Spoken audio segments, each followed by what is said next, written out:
Hey guys, Yoda Code 43 here today with another car review for you.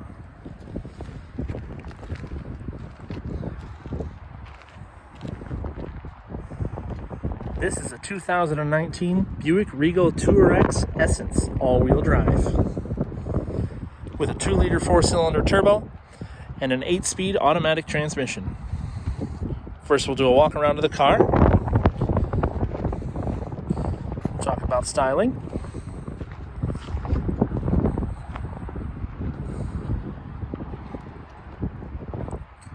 So the TourX is obviously a station wagon, but Buick will tell you it's not a station wagon, or at least they did while it was still being made. 2020 was the last model year for them, and they are officially dead. General Motors no longer owns Opel, who was producing these cars as the insignia overseas or in other markets, and so this car has officially run its course. But it's super cool, and it was a missed opportunity that only enthusiasts seem to be picking up on. It's definitely a large car. I'll have to look and see what the length is, but I can't recall. But honestly, I'd say it's an upper mid-size wagon. Its competition being Subaru Outback and, to a lesser extent, Volkswagen All-Track. Subaru Crosstrek is a lot smaller. Volvo V90 would probably be in the same realm, or V60. But the styling in these cars is really handsome. Good lines all the way around. You have this line that fades in from nothing, this character line that follows through the door handles down the side of the car. Then you also have this hockey stick shape that comes along the bottom. This is a non-sunroof car. They usually do a panoramic sunroof in them if they have one. It has aluminum painted roof rails, body side cladding all the way around to give it an off-roady appearance and probably to help protect the paint. I mean, I definitely agree with that. But it has off-roading intentions, although I believe versus a standard Regal sedan Sportback, it's only about, I don't even remember if it's more than an inch of clearance extra. I think it might even only be like a half an inch extra. Here are the badges on the back. Regal TourX Buick badge. This chrome strip that runs along the windows comes all the way back, runs down the D-pillar, and then ends in the taillight, which is interesting. Taillight design is pretty clean. We have a hockey stick running lamp, and the brake and turn signal lamp is in here. Standard issue pop-out gas door, capless fueling, keyless entry from all 4 doors. Just push the button on the outside. It really is quite big. This one also has the cool option of the LED headlights, which are self-leveling, and when you go to the high beams, they do a very cool trick where you have your low beams on and they're out in front of you, and then you flip on your high beams and they go up and then spread out. Can't demonstrate it as it's daylight, but it's a very cool feature. Cover the window sticker quick, and we'll go through the engine bay and the trunk and the interior, and then go for a drive. So this one's a certified used car. It's got 10,000 miles on it. TourX Essence 2-liter 4-cylinder turbo. It's 250 horsepower, 250 pound-feet of torque, I believe, also. All-wheel drive, 8-speed auto. They're all equipped with the same engine, transmission, and all-wheel drive for the TourX, though with the Sportback sedan, you could also get a front-wheel drive with a 9-speed auto, but still has the 2-liter turbo. And there's also the Regal GS, which is an all-wheel drive Sportback with a V6 and a 9-speed auto. The LGX V6 with 310 horsepower. It's a lot of fun to drive.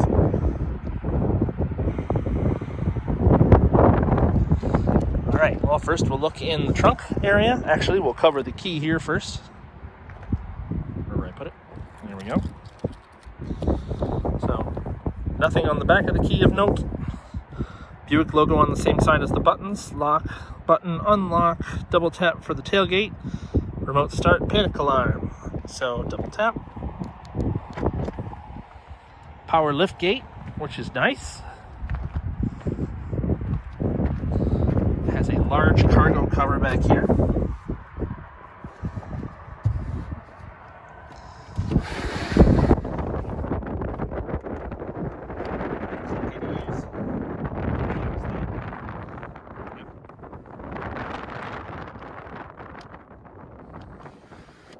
can also just have it come up part way or fully retracted. There's a lot of space back here. I can't even get close to reaching the seats. I'm probably a foot short of them. I'm leaning in as far as I can without tipping over. One incandescent bulb for lighting back here. You have power releases for the rear seats, which is nice. And they fold almost completely flat. Huge space in here. Underfloor, no spare in this car. But I imagine a slime kit or a compressor or both. And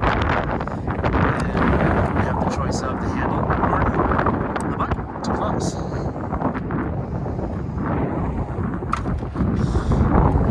Rear view camera right here to the left. And then it's just electronic button release right up under here.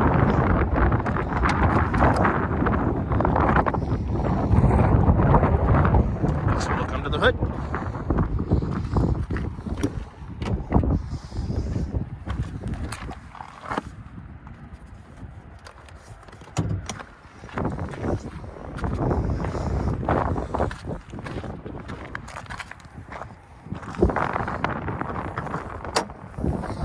Let's drive. So this is GM's 2.0 liter turbo called the LTG RPO. Like I said, 250 horse, I believe, 250, 260 pound-feet of torque, somewhere in there.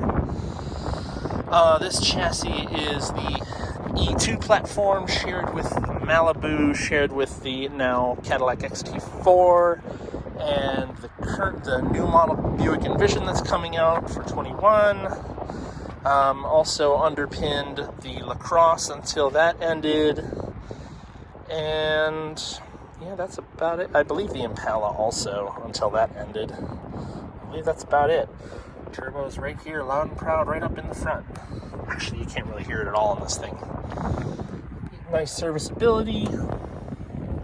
Coolant brake fluid, fuse box, battery right in this box right up front. Oil dipstick is actually, it kind of runs through the front of the cylinder head. Interesting. Oil fill, all that. And then I've also learned that these have these explosive charges right here, which are used to pop up the hood in the case of a front impact with a pedestrian or something of that nature, or an animal, to help soften the blow so that they're not landing directly on the engine because it's very close to the hood. Instead, it gives them a little softer blow because the metal will deform underneath of them as they hit it. It seems counterintuitive, but I've heard of this before and heard it's quite effective.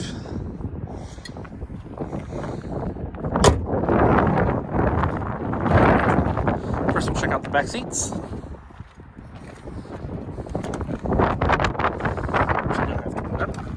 But no effort there, really.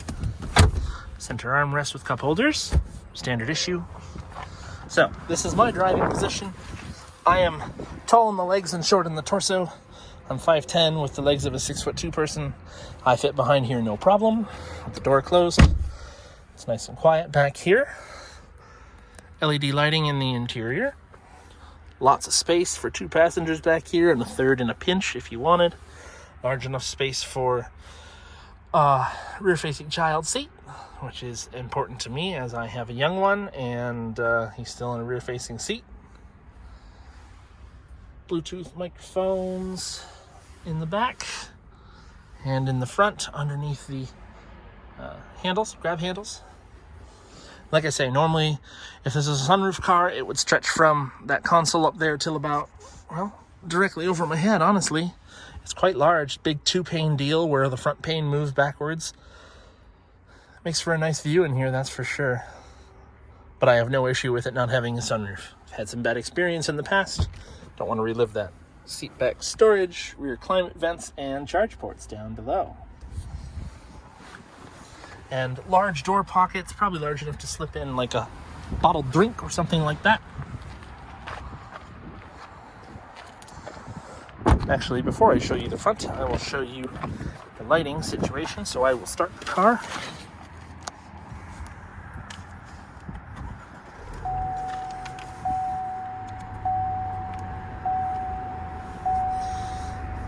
Turn on the hazards. There we go.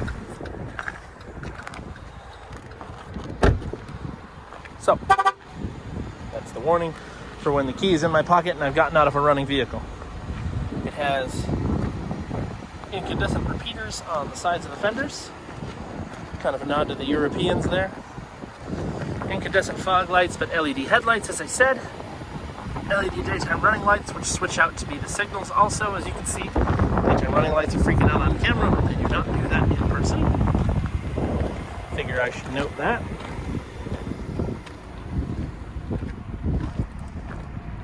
I apologize for the wind noise. And as I said, brake and turn signals are the flashing incandescent bulb, but it's an LED hockey stick strip for the running lamps. Really handsome looking car. Antenna for satellite radio, and the actual regular AM/FM antenna is penciled right into the back corner window here. This car also has side blind zone alert, as I've just noticed on the mirrors there.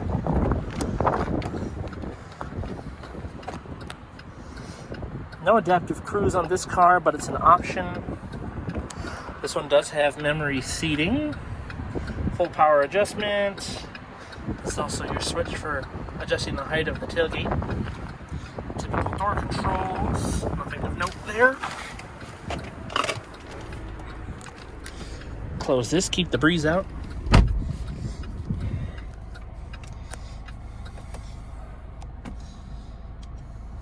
Okay, so the gauges are nice and handsome, pretty easy to read, but they're full analog in this car still. But it has a nice high definition screen in the middle to check out various information.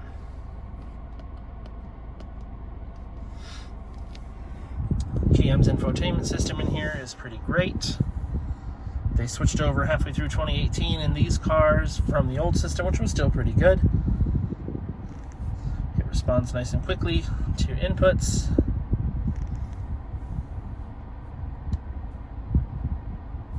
Yeah. It's pretty good. But, so the climate control is shown here on the screen, but there are also hard buttons for it down below. It's a full automatic system with nice simple knobs for adjusting temperature. Heated seats in this car, no cooled seats available, at least not in the US. Nice design to the shifter, good feel to the hand. It has a Tiptronic shift up and down mode, but no paddle shifters on this one. Electric parking brake. Heated steering wheel, and then your cruise controls are on this side, and then your voice activation, and then all your controls for, well, this is to skip tracks to change stations on the radio, and volume control, and this controls everything in the gauges. Sunglass cubby up top here. Home link, OnStar, LED map lights. Visors are good and large. LED lighting in those. They are not sliders. I forgot that. They are not sliders in this car, which is ridiculous to me because they would be useful, with especially for me sitting so far back. There is a big cup holder right here in the middle.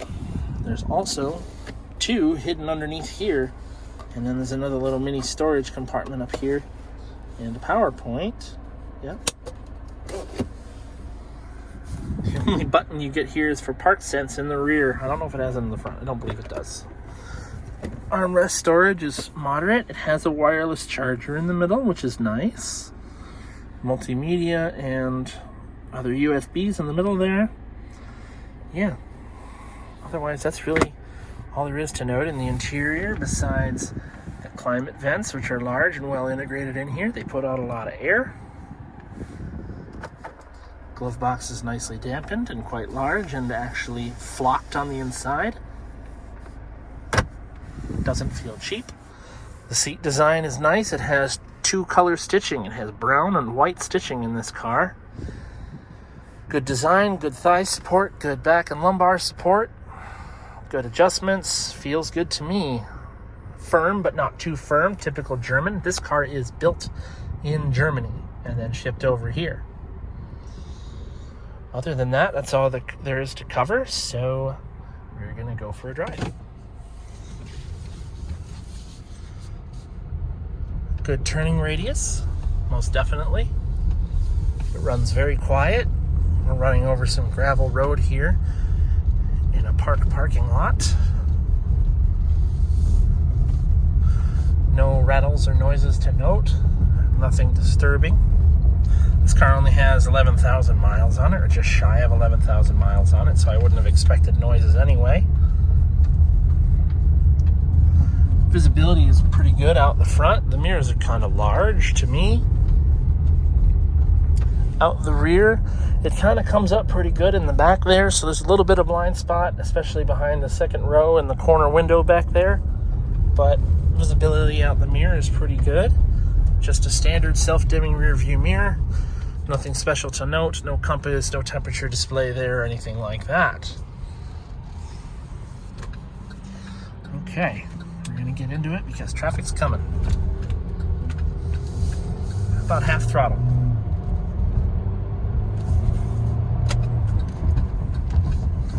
It's agile, it has nice on-center steering feel, it's pretty zippy for what it is, it handles pretty good. I don't remember the curb weight exactly, I will have to look it up. Alright, we're going to give her a heck.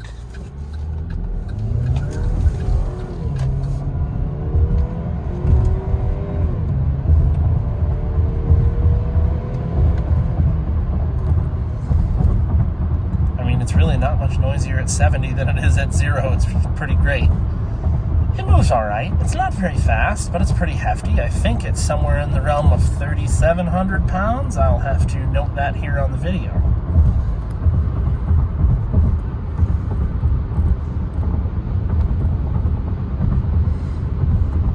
But it's quiet. The road noise is good. The wind noise is super minimal.